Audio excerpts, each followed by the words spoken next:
Good evening, everyone.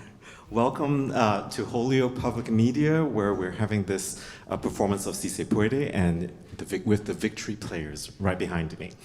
I'm going to firstly, introduce our wonderful, the Executive Artistic Director of the Massachusetts International Festival of the Arts, who is our parent organization, to say a few words. Please welcome Dawn Sanders.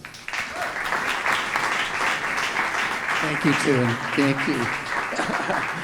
This is a really great night because when we first started talking about renewing the Victory Theater back in 2003, we met in this building when it was the home of the planning and development offices of the city of Holyoke. And now look what it is. So it shows that things can change and get better. This is really a great, great debut year for Holyoke Media. I'd like to thank Scott McPherson, who's the executive director, and Johan Rashi Vega for the incredible putting on a show after they've just opened this facility on the 19th. And it's really a hand, Johan is right there, a hand to him.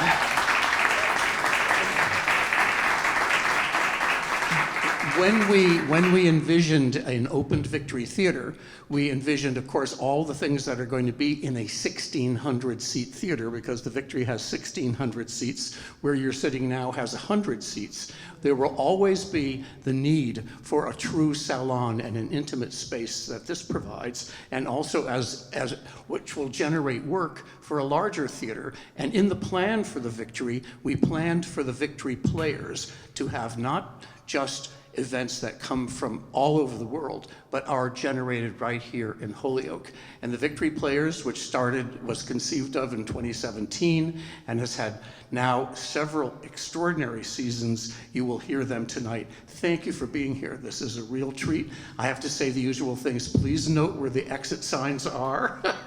There's no photography. Please turn your phones off. There will be one intermission. And thank you very much for being here.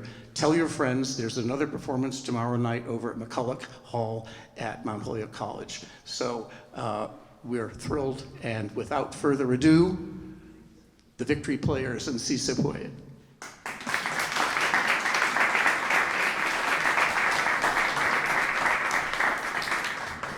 So I have to, now that the official business is done, I have the delightful job of welcoming you here. And, and this is really a special moment for us as a group, because actually this is our first performance back in Holyoke since the pandemic. So the last time that we were actually with the public was the summer of 2019. Which is a very, very long time ago. And it also reflects, a very interesting gestation process. What we do each year is to welcome composers to come and meet us, so that it's not a purely transactional, you will write us a 10-minute piece, goodbye. And then the piece arrives and you say, I don't like it. Or I like it, or whatever, and that there is some kind of relationship. And I'm originally from Singapore, and I think I really identify with the Latin culture of eating together, of laughing together, of listening to music together, and this is what this residency is all about. And so this concert you're going to hear tonight is actually the culmination of a lot of dinners and lunches, and a lot of food and a lot of laughter and maybe a few drinks in between. But the first piece I want to bring to you is a piece called Rocola or Jukebox by composer Jorge Sosa, who is a dear friend. He's unfortunately not here today with us, so I have the job of talking a little bit about this. And Jorge is very special to this project because even before any composition call was made, or even indeed necessarily all the players that you see here were assembled, he and I were talking about what is the project that follows El Puerto Rico that we have, and that if we were wanting to engage with our Mexican and Mexican American neighbors, what's the right way to do this, right? And one of the things is that we wanted it to be positive, and we wanted it also to be aspirational, but also we wanted something that referred and connected to the history of Mexican culture, but Mexicans in America as well. And the term Se Puede, we probably are most familiar with it through Barack Obama's campaign slogan of Yes, We Can. But it was actually borrowed from the Spanish-speaking population and the culture in LA, that it had already preceded it by decades before Barack Obama used this. And of course we see that, and it's like everybody thinks that, oh, they're just being really on the nose here. You know, there's an election coming soon. but you know, that is the beginning of this dialogue. And what you're going to hear is 3 different movements. We're going to play the first one, which I think really, you hear Jorge Sosa's romantic soul and his love of song. And then I'll talk about the others when we get to it. So here is the first movement, which is Canción de Cantina.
Thank you. And that was, you saw and heard solos from just about every single person in the ensemble, which is kind of the delightful things. When Jorge met us last year, he went back and said, I'm going to write just a little bit more for every single person, so that every person's personality spoke out just a little, and you really heard the chance to do that. The next two pieces, in this musical jukebox that takes us through all these different periods in history, is a cumbia, which since the 1930s has been something that is so familiar. I think, I see lots of people nodding the moment I say cumbia, and it's a huge hit, shall I say, in terms of a dance form, and it continues today. And I'm going to let the band take it away. Here's cumbia.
And that's Samuel Vargas on the violin.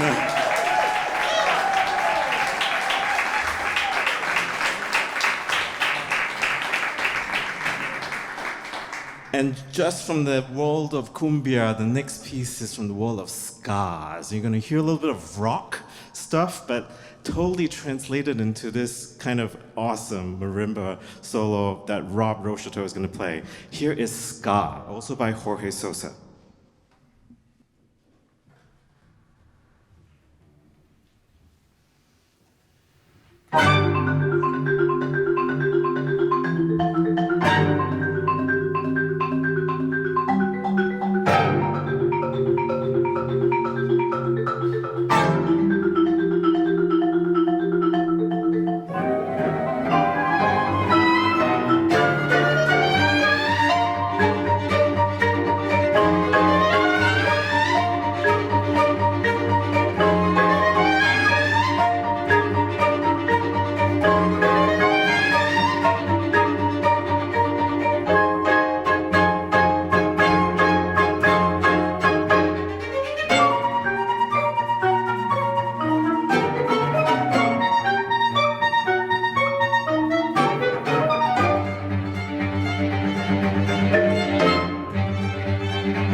That was quite the piece, right?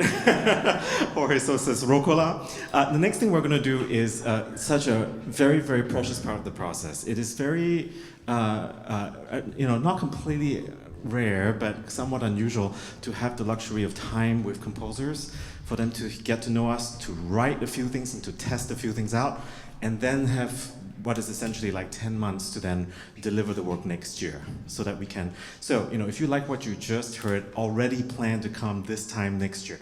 It's going to be like 2 weeks after Memorial Day on a Friday, and we'll be premiering the pieces for which the fragments we're doing right now. So the first piece we're going to do is Fragments by Eric Lemon for his new piece. Please welcome Eric Lemon.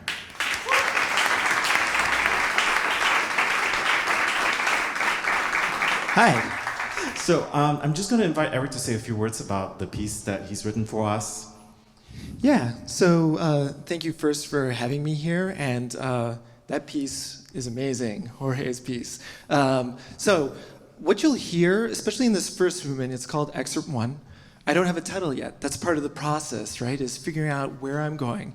And what I really appreciate about being here and being with the Victory Players is that everybody's been so receptive and generous with their time and welcoming in exploring music that I'm writing and giving me feedback, maybe do something this way or that way. And I get to really learn about what really makes them tick as an ensemble, and also get to share with them what makes me tick.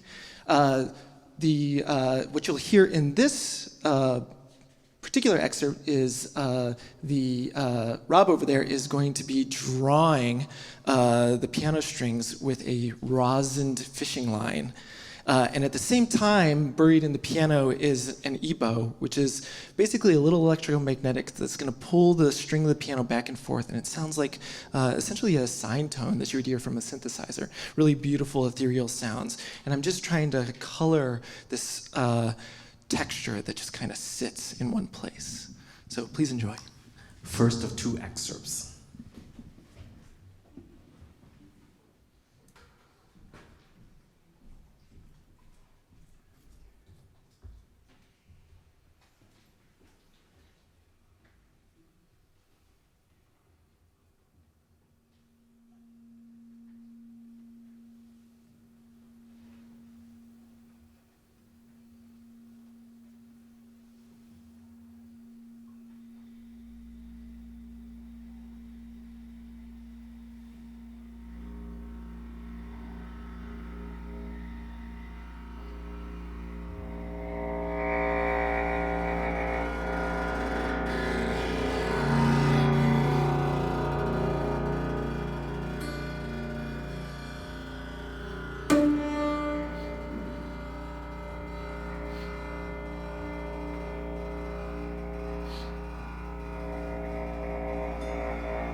So as Rob comes around here. So in this next excerpt, you're really going to hear the exact same harmonic content, so the same chords, but instead, what you can hear is this very rapid, gnarly, rhythmic music that is quite tricky. So I appreciate the players for taking that on. And once Rob's getting ready, I'll just let him take it away. Yeah.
Eric Lemon.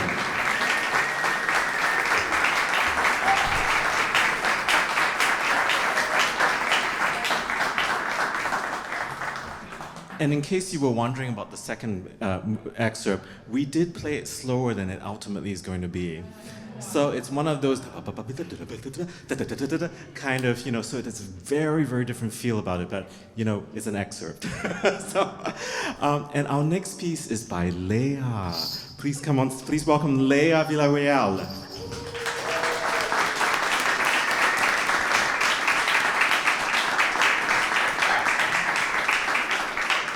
So I have to say, this is one of those pieces that was worth waiting for, because I was waiting for this to come for a long time.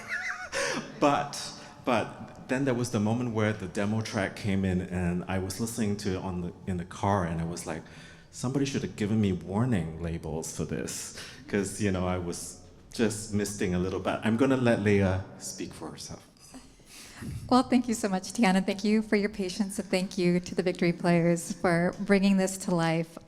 You can write descriptions for things, you can plan for forever, or you can write it in a blur, in a rush, but it is the players and the work that happens here that really brings it to life, that brings character, that brings heart or energy or fire and excitement, and it's what sets the performance practice moving forward when you're trying to explain exactly what it is that you had hoped to achieve. So this is a very special residency and workshop process. I'm really grateful to be here with such a personal project because, as you know, it's Se Puede, and it's about the Mexican-American experience, and as third-generation Mexican-American, a lot of our stories are starting to get lost. A lot of our stories were never really told to us. A lot of us were told that we shouldn't speak Spanish, or that our grandparents didn't know the right Spanish, or there was a falling out with the tias, and you saw them when you were little, and you don't go to that house anymore.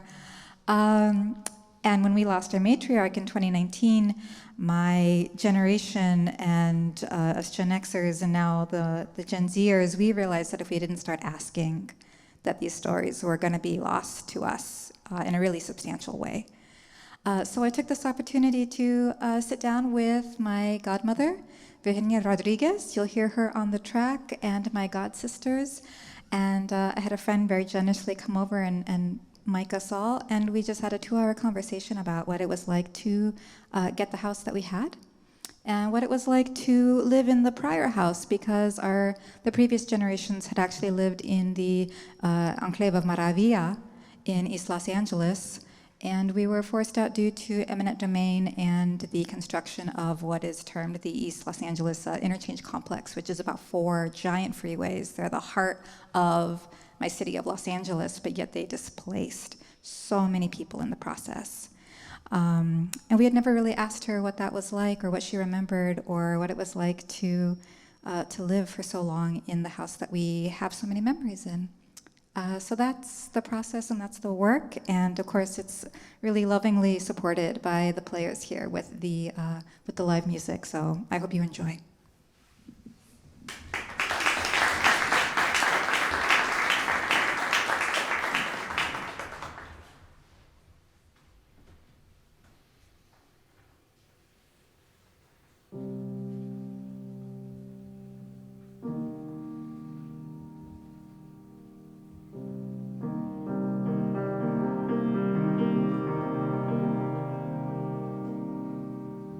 Actually, yes, so most of my life was here at this house.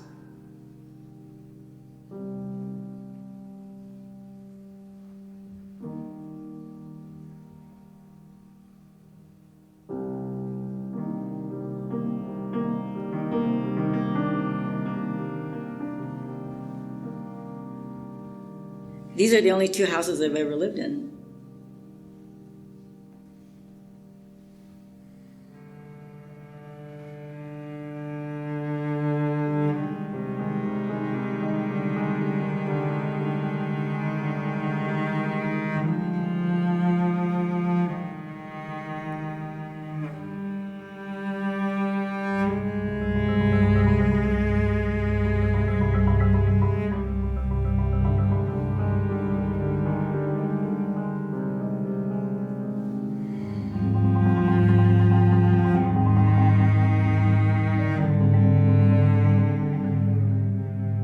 We moved here in 1962, so I was still 10, and I didn't turn 11 till in April. So the one who actually was born and raised here was Lizzie, because she was born in July of 62. Grew up here, we all grew up here. Lizzie grew up here, then the girls grew up here.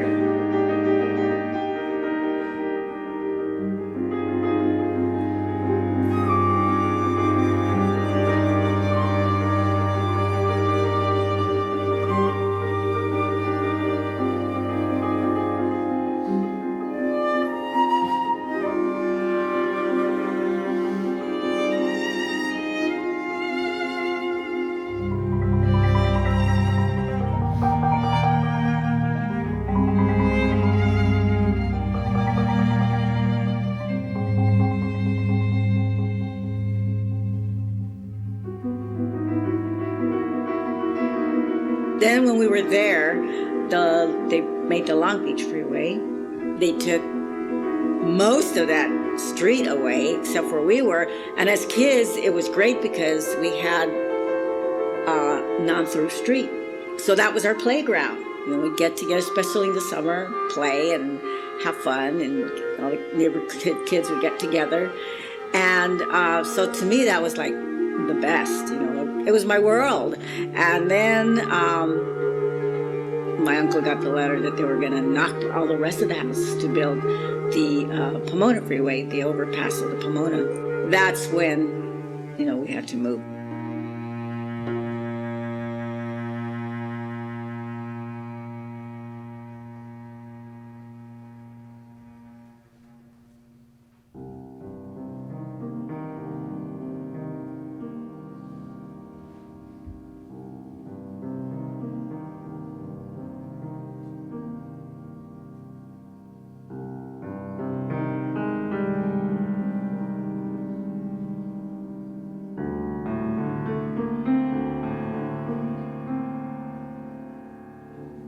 We first found out we had to move, we had a house, and I had always told myself, I'm not gonna like this house. I'm gonna hate it, I don't wanna move there, I'm gonna be living there miserably. So when the first day we came to the house, because they had been coming back and forth, but we hadn't seen the house until that day we moved in. And I didn't say anything, I kept my mouth shut, but I loved the house. It was like, oh, okay.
I mean, so we couldn't go back and visit because eventually it was knocked down. And we'd drive every once in a while around the area and we could see where the house wasn't anymore. But no, yeah, you can't go back and, you know how some people go back to see their old house, you know. So actually, these are the only two houses I've ever lived in.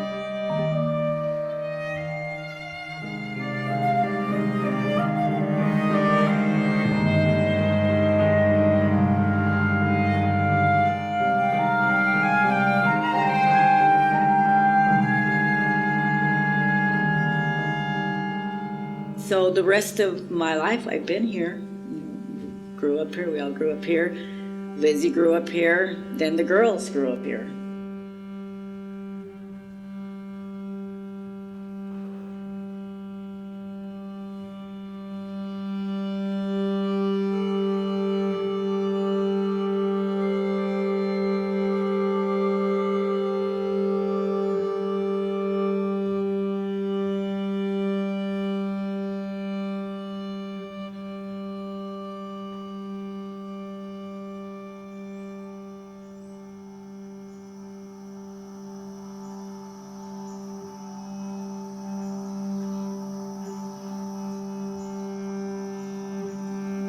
Elías y Aurelia Valderrama.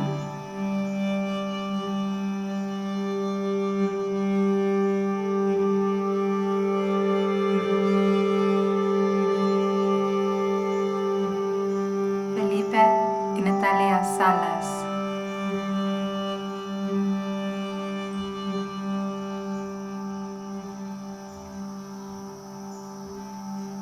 Rafael y Guadalupe Rodríguez.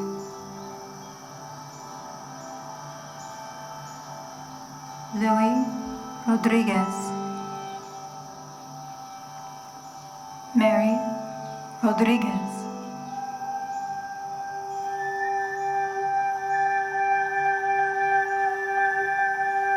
Rosalie Rodríguez.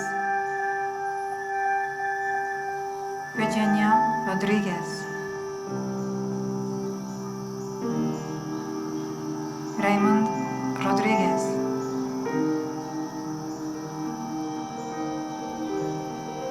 Elizabeth Rodríguez.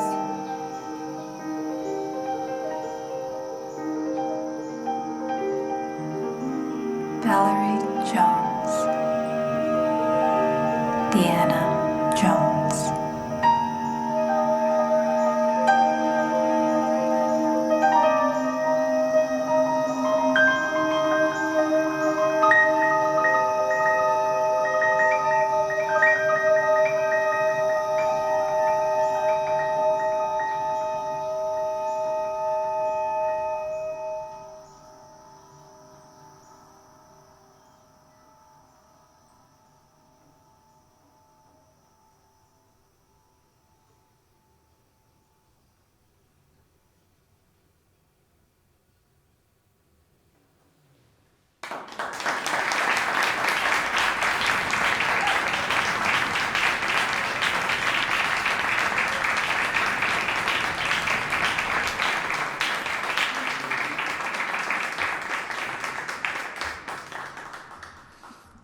Our next piece is again a fragment, and this time called Paranda. And here to tell us a little bit more about this is Nico Villani.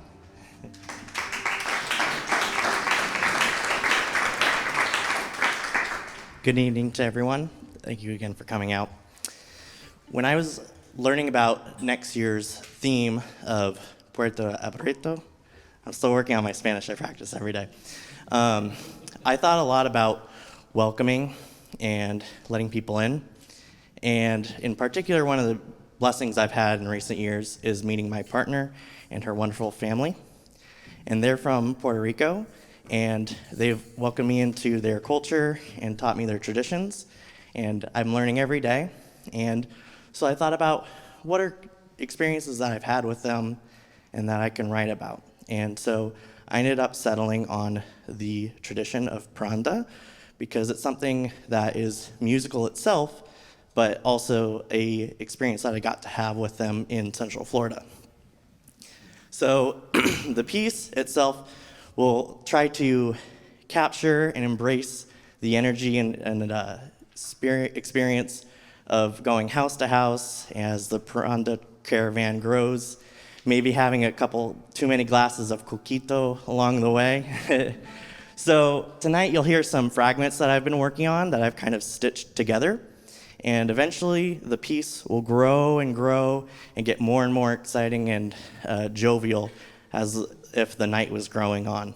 So here is Paranda.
And here to tell us all the way from Mexico City about the next piece is Felipe. Right here.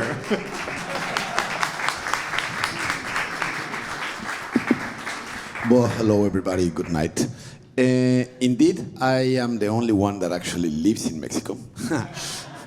And well, as you can see and as you could hear, this project is about Mexicans Americans. But my case is a little bit strange and is different because I am actually Mexican Dutch. So my duality in nationalities is very different.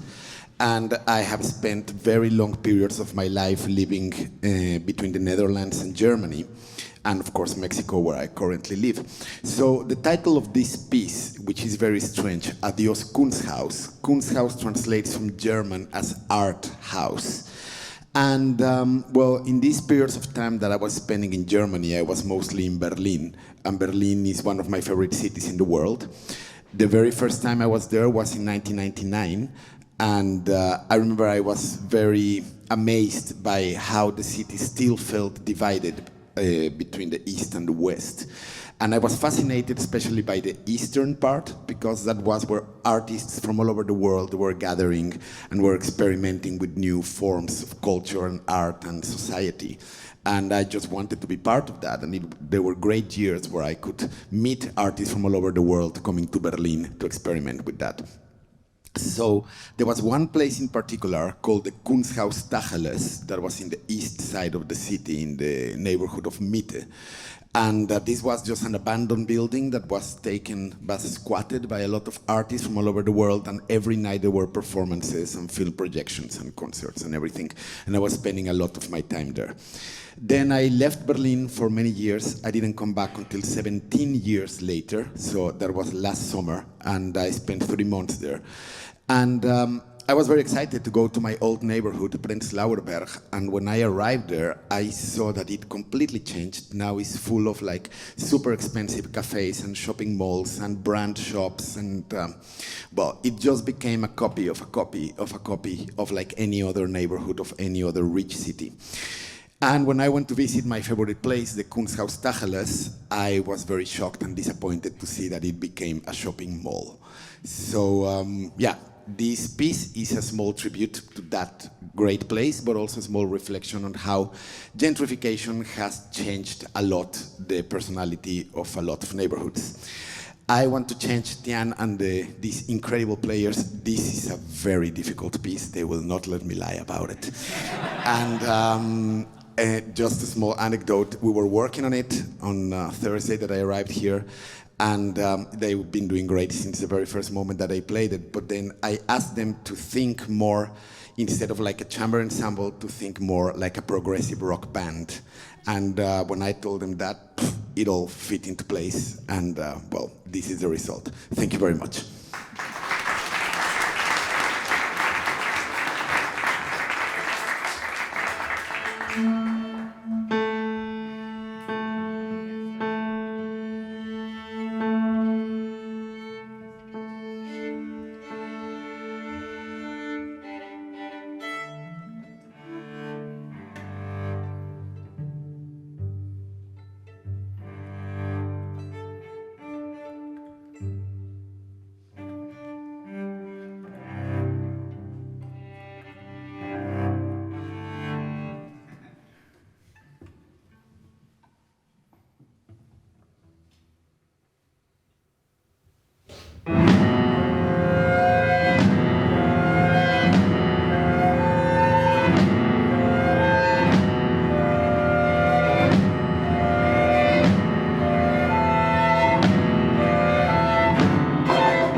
Thank you, everyone. We now have a short intermission.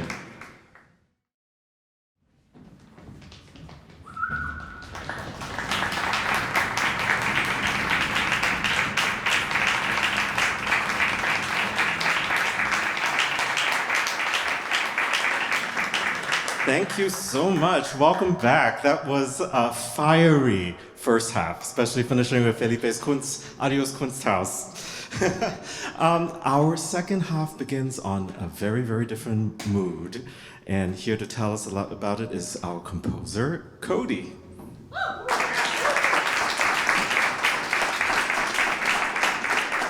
Hey there. Again, I'd like to say what everybody else says and just thank everyone for having me here. It's been a really great experience.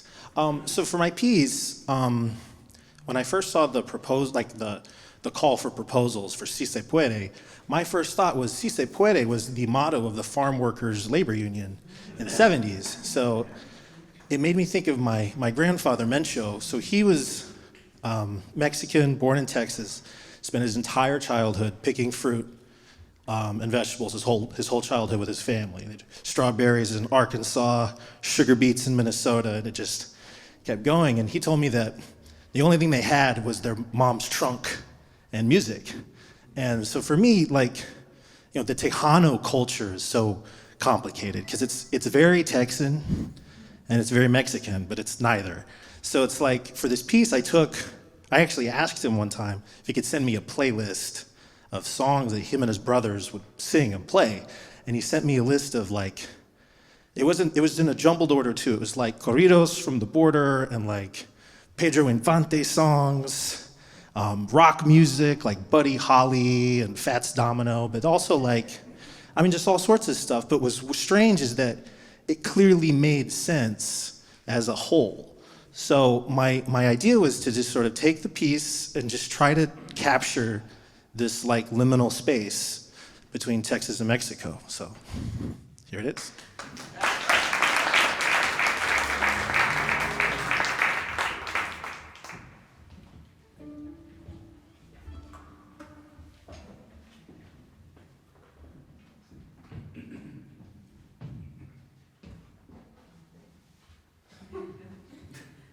We're casual here.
Ooh, that piece, it just takes me places, you know.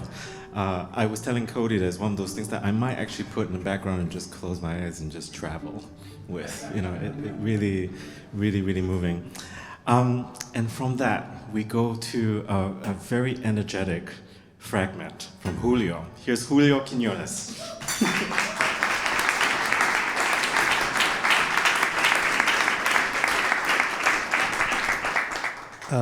Hello, everyone. So this fragment that I've been working on the last couple of weeks is very much the beginning of an exploration that I decided to take when I saw the call for proposals for next year's Puerto Abierto project. Coming from Puerto Rico, we are bombarded by a lot of different musics. And even though I feel that a lot of my perception of music and the way in which I interact with different music and my own music is a lot more influenced by the music that I listened growing up, bomba, plena, salsa, reggaeton, a lot more than necessarily the traditional classical canon. I had never found myself directly engaging with these materials as a direct quotations in any of my other works. And when I saw the call for proposals and having seen Victory Players' past projects with Puerto Rican composers, I saw it as a chance to sort of see the place that this kinds of music, the music from Puerto Rico, has in my language in a much more direct manner. And even though we sometimes feel as minority composers that we have this sort of perception that we have to some extent perform our identity, I wanted to take these very different ideas and sort of explore them in my work. And well, I hope you enjoy it and enjoy the rest of the concert. Thank you.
Our next composer is Marina Lopez with Nieve.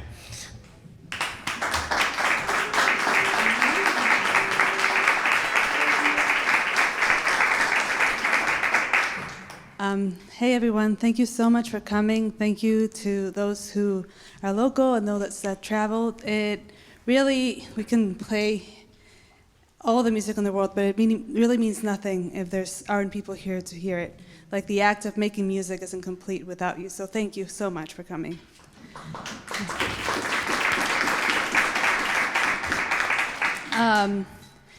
Over the past year and since last residency till this one, working with these musicians has been a wonderful opportunity to explore both my Mexican identity and my musical language. So the prompt for this commission was to talk about the Mexican-American experience. And truly, the Mexican-American experience is one that is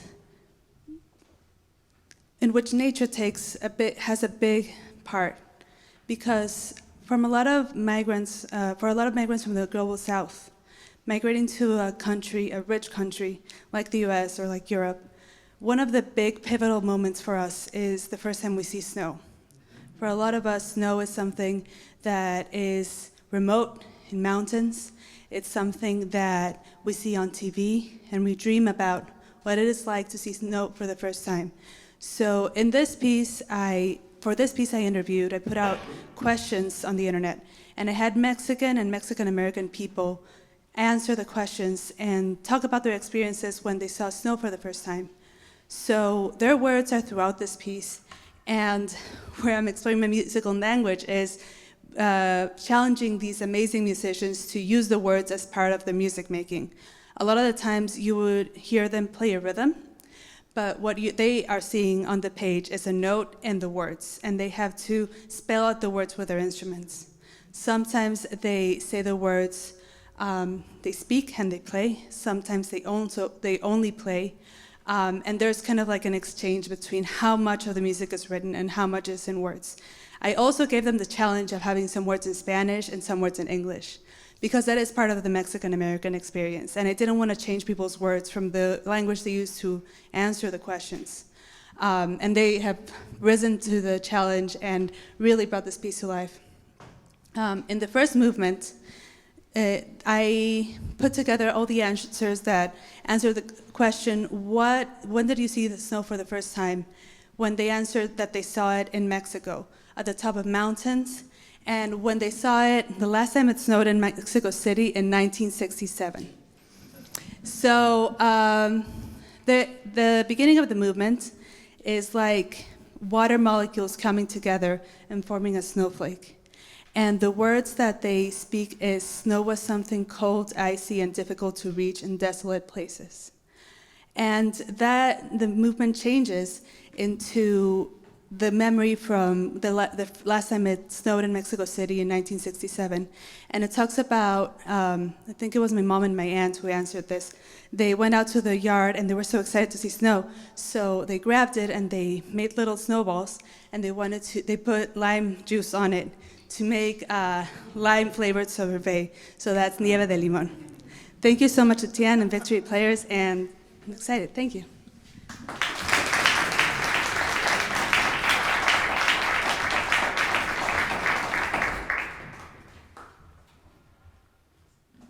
I did want to say that this music has 3 movements, and that was about the first movement. And we're going to hear a little bit more about the second and third.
The next movement talks about the experience of migrating to the U.S. and talks about the idea of the American dream. So the question was, what comes to mind when you hear the phrase the American dream?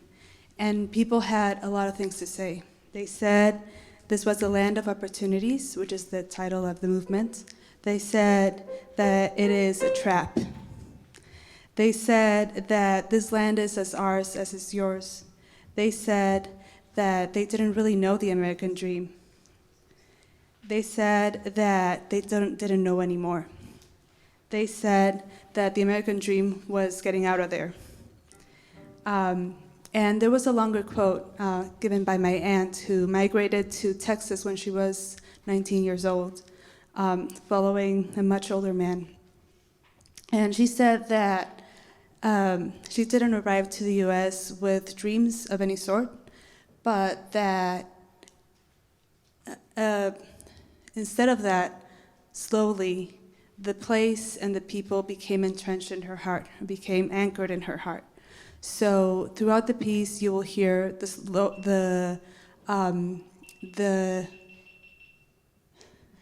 you will hear the shorter quotes throughout the movement, and the longer quote is going to come in the flute and the clarinet at the end of the movement.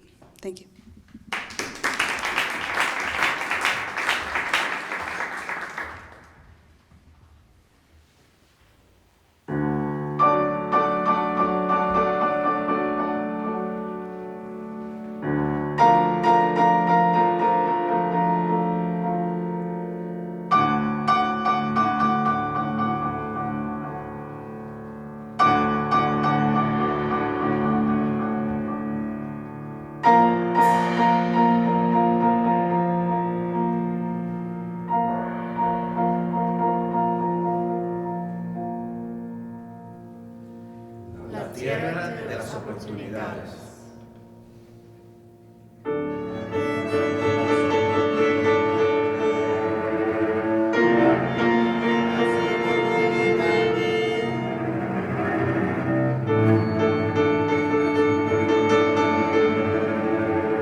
Esta tierra es tan nuestra como es suya.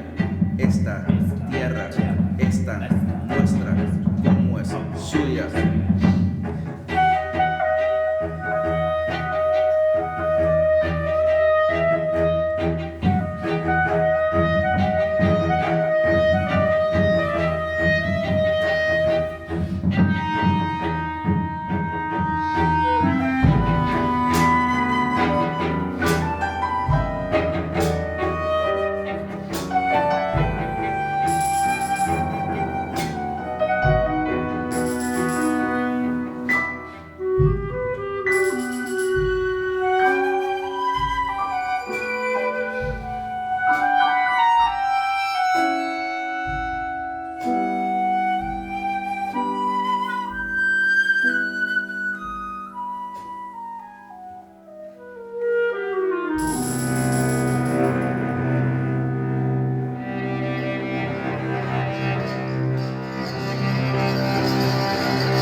De ningún tipo.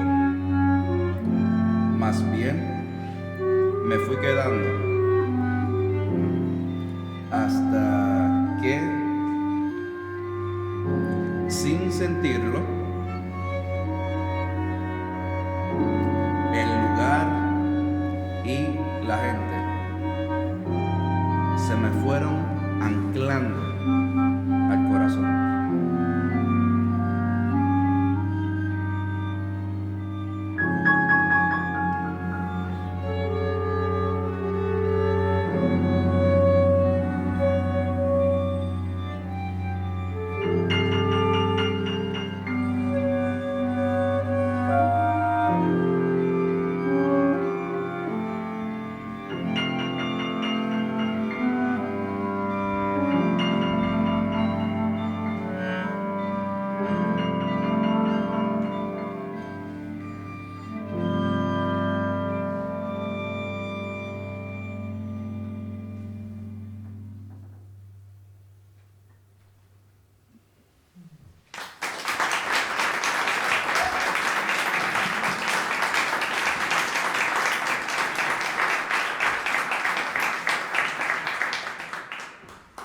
The last movement speaks about the moment of seeing snow for the first time in the United States. It's called Diamonds Falling from the Sky, which is a quote that someone gave. There's a lot of awe and wonderment about seeing snow for the first time. People talk about having a snowball fight. People talk about running and being surprised about the sound of the snow crunching.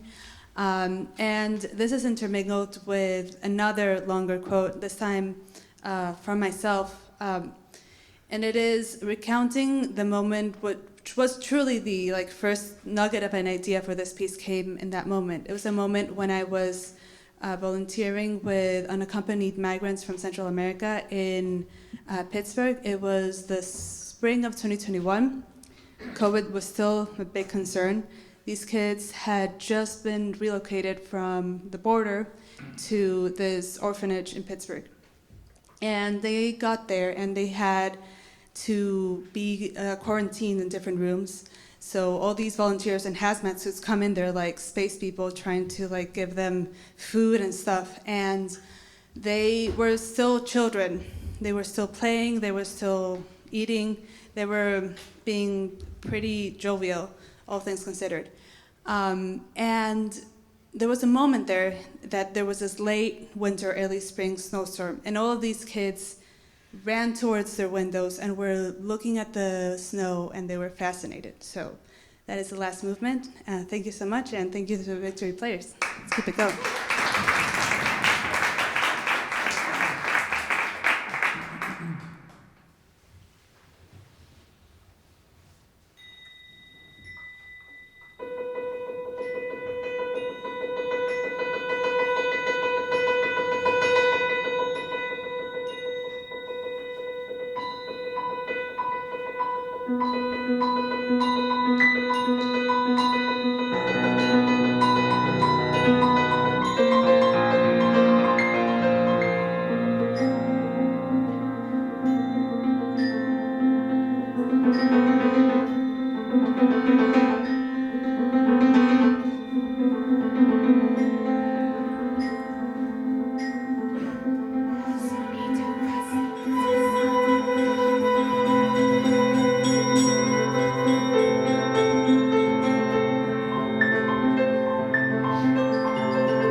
knelt by their windows.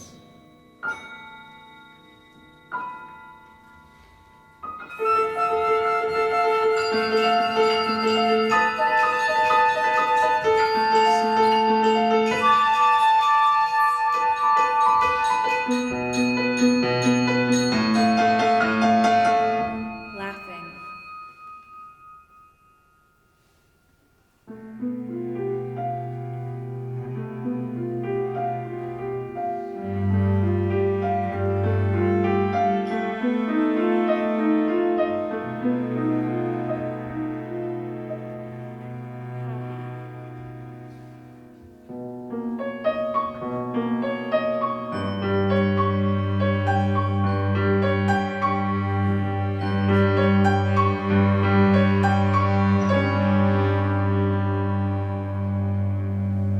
Watching the storm.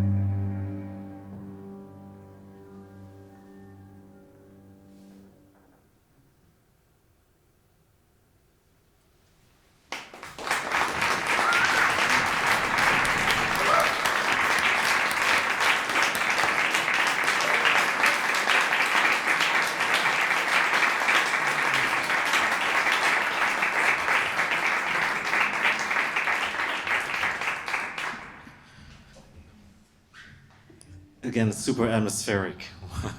And from there, the next piece we have, it's a working title, but it's called Firming Ground. And here to tell us more about it is Cole Reyes.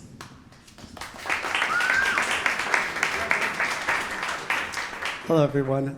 So this is a work in progress in the title Firming Ground, which is kind of representative of finding your footing in the different places that you call home throughout your life. So I've been thinking about, moving from my childhood home to when I moved to St. Louis to start, my college degree, and then I moved to New York City. I'm about to be moving again to Michigan, and each of these places, have a completely different energy, a completely different, group of people that I'm going to meet. And it's hard to be able to take root in those different areas when you arrive there. And so kind of hear that sort of progression throughout the piece. There's kind of, it's still a fragment, but it's kind of going to be, I think, expanded, like if it's this now. It's just going to, each of the different moments are just going to contract a bit more, is what I'm envisioning for the piece at the moment. And it's been really great to work with these players throughout the past, almost 2 weeks already, which is crazy. And get live feedback in real time, finding out what each of the players loves to do or, has a lot of experience doing that I might not have known beforehand. And so it's been really great to be able to kind of have, those personal little flares that I can inflect inside the piece. So thank you again to everybody, and I hope you enjoy.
And for the grand finale of this evening, we have a piece, Koyoshauki, which I'm not great at pronouncing, but I'm going to turn over to the composer, Andres Ballesteros. Hello, everyone. Thank you, Tien. As Tien said, this piece is called Goyoshauki. $5 if you can pronounce that by the end of the evening. So Goyoshauki is this Aztec goddess, and this piece is in kind of two big parts, even though one of them is three movements. I was talking to Felipe earlier this week about how being Mexican is already a really complicated identity. It's this Spanish culture overlaid on dozens and dozens and dozens of indigenous culture mixing in all kinds of different ways. There are 110 million Mexicans, and there are 110 million ways to be Mexican already. One of the core cultures, obviously, is the Aztec culture. So the first part of this piece explores this myth of Coyoshauqui, the moon goddess, and the battle that she fought and lost against her mother and her brother. So that legend is told in this piece. I will be moving back here with Marina's help to narrate that story for you. It is in Spanish with a lot of Nahuatl words. So at the end of that section, it moves, once Coyoshauqui is shattered into pieces, it starts moving towards the present, and the language changes. This is inspired a little bit by the writings of Gloria Anzaldúa, Chicana, queer, feminist, writer, activist. She's awesome. Read her stuff. She actually, Cody wrote a bunch of stuff about the borderlands and kind of living in that in-between zone, and the language, as we've heard earlier in the evening, this Spanish and English and who knows what else is something that is part of being Mexican American. So it's in Spanglish. If being Mexican is already this complicated identity, once you add the this dashed identity, this Mexican dash American, Mexican slash American, Mexican space, I don't know. So the language mutates to that. The musicians go off on their own individual journeys for a while. She wrote about the Coyoshauqui imperative. The goddess was broken into pieces, and Gloria Anzaldúa writes about how we in our lives experience traumas that shatter us into pieces as well. And we can choose to ignore the fact that this happened, what she calls desconocimiento, just pretend nothing happened. Or we can choose the more difficult path of conocimiento, recognizing what happened, looking it in the face, looking at our wounds, and trying to stitch ourselves back together in the full knowledge that we will go through another trauma, we will fall apart again, and this is a process that never ends, never has any resolution. So thank you to the Victory players, who are spectacular musicians, for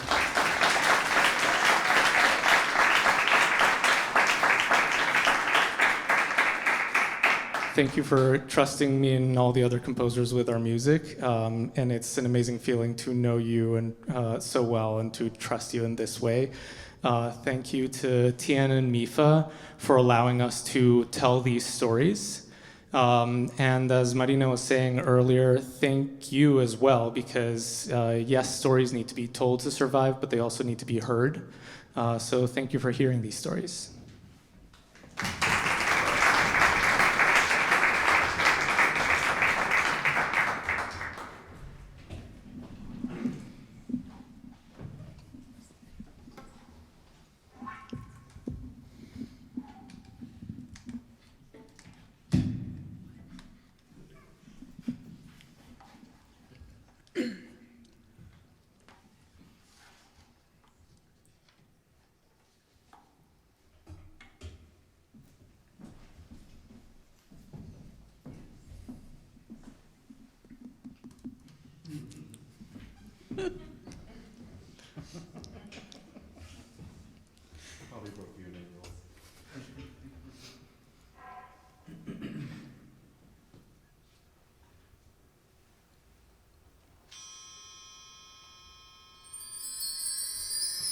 Del principio de los dioses, No hay clara ni verdadera relación, ni aún se sabe nada.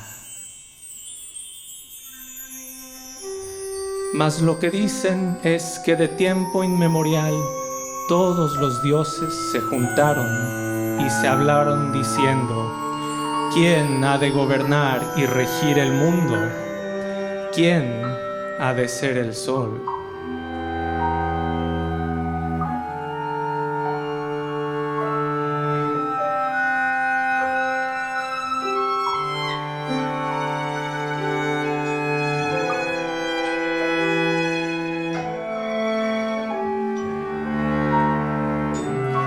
Y al tiempo que nació y salió el sol, todos los dioses murieron y ninguno quedó de ello.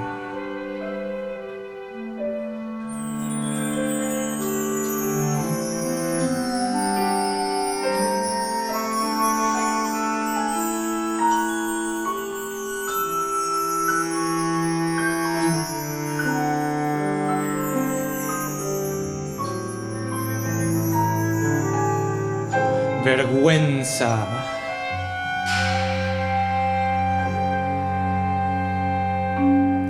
La diosa Coyolxauhqui y sus hermanos los Sentzonhuitznahuas se enfurecen bravamente. Han visto a su madre Coatlicue y se encuentra embarazada. ¿Quién la empreñó? ¿Por qué nos infamó y avergonzó?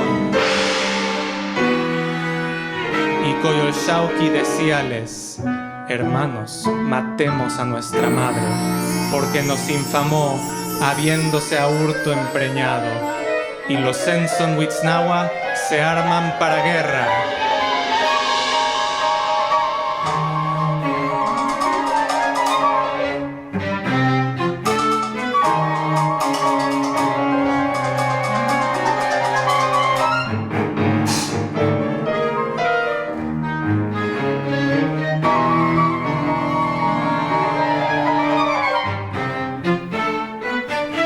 Coatlicue, aprendiendo del ataque y acercándose la hueste de rebeldes, da a luz al dios Huitzilopochtli. Las 3 cenas del Tonalpoalli, el calendario corto. Los 13 cielos. Ilhuicatl, Uncipatli, el lagarto. Lugar de la dualidad, el 13º cielo. Un ocelotl, el jaguar.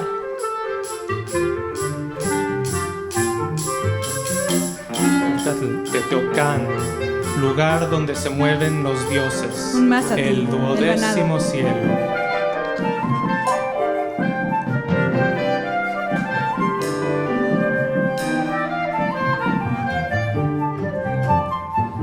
Un Xochitl, la flor.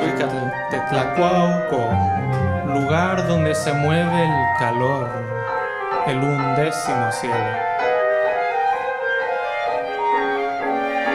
Un Acatl, el carrizo.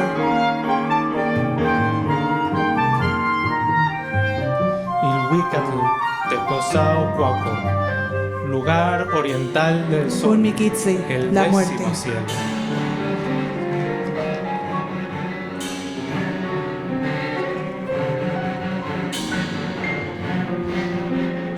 Un Quillautl, la lluvia. Ilhuicatl, Tecozacuauco, lugar donde se mueve la luz, el 9º cielo.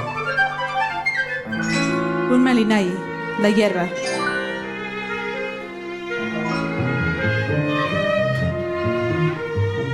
Ilhuicatl, Nanatzcaloya, Un Coatl, lugar la donde serpiente. surgen las tempestades, el 8º cielo.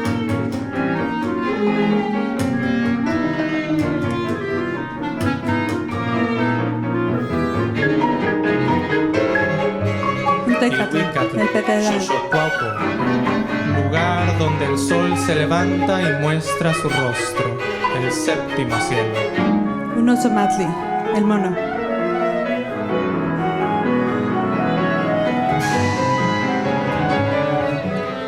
Un Quetzalli, la lagartija. Ilhuicatl, Yayaucuauco, lugar donde se mueve la oscuridad, el sexto cielo.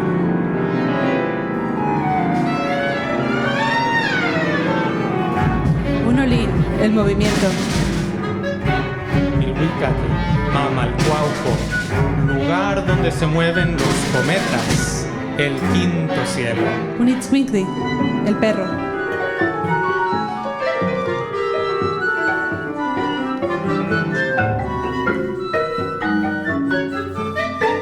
Ilhuicatl, Huitztlán, Uncali, la lugar casa. del camino del sol, el cuarto cielo.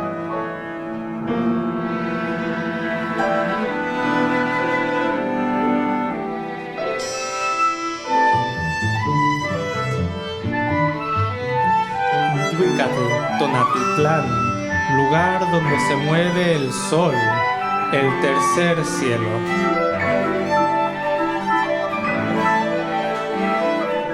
Uncuati, el águila.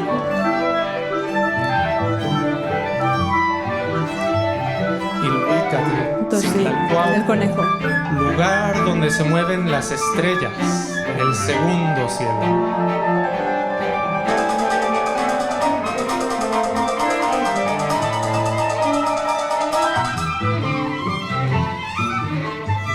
Ilhuicatl, Metztitlán, lugar donde se mueve la luna, el primer cielo.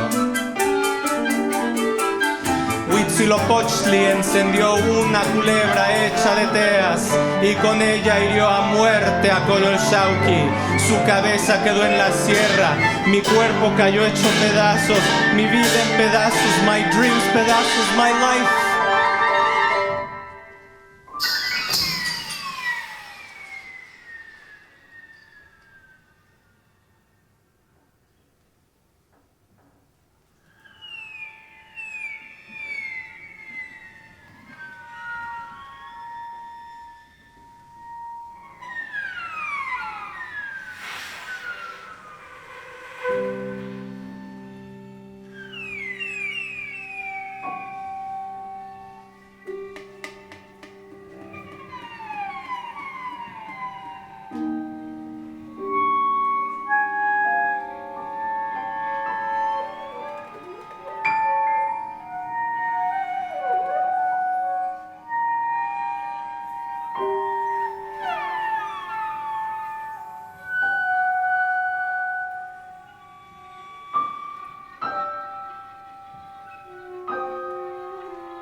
Dismembered, we remember. Haciendo sombra la herida.